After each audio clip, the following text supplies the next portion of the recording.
who's a journalist for the local newspaper Le Quotidien de la Réunion in the Reunion Islands, which, like Mayotte, is a part of the French department.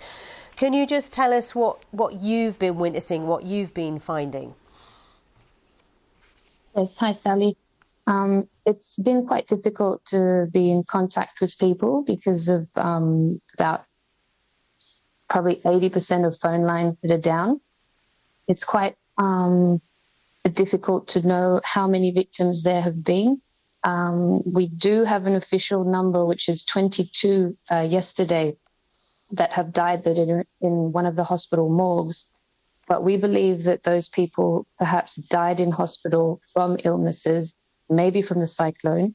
But most people are still in the debris. A lot have been buried because culturally you're supposed to bury people quite quickly.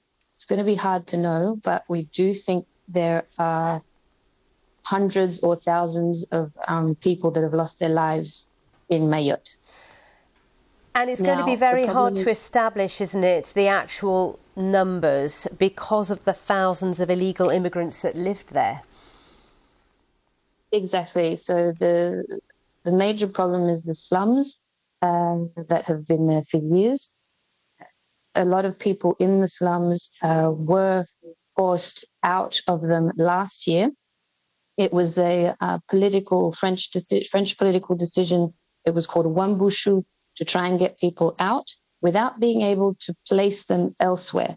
So what happened is some people got out, but all they did was build their homes again a little higher up on the mountain. And it's those people that have been the first victims of the cyclone. The issue now is that they have nothing. They have no food, no water, no hygiene, but they have no choice but to build again. So I was going to ask you, actually, sorry to interrupt you, but I was going to ask you what you're hearing about aid getting into Mayotte in terms of those who have survived. We've been hearing reports they've been going days and days without water, without food. What aid is able to get in, and what are you hearing? Yes, well, as of yesterday, boats and planes have left Reunion Island with tons of food and water. There's also a lot of medical equipment going out to help them. We also have, on the other hand, sick people that are coming into Reunion. There should be we've asked to take in 280 people. So there is an exchange between the two islands. We're doing what we can to get what we can over there.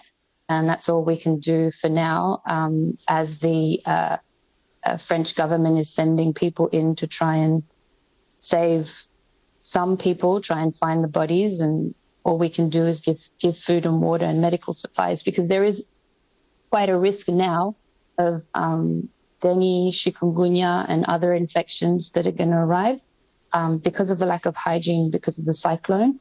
Also because it is the rainy season, there will be probably other cyclones. Any bodies that haven't been buried properly might come back up. So there is a very worrying sanitary situation that's going to arise. So, Hichu, thank you so much for talking us through what's happening there. A journalist with the newspaper in Reunion Islands. Thank you. Thank you. Around the world and across the UK, this is BBC News.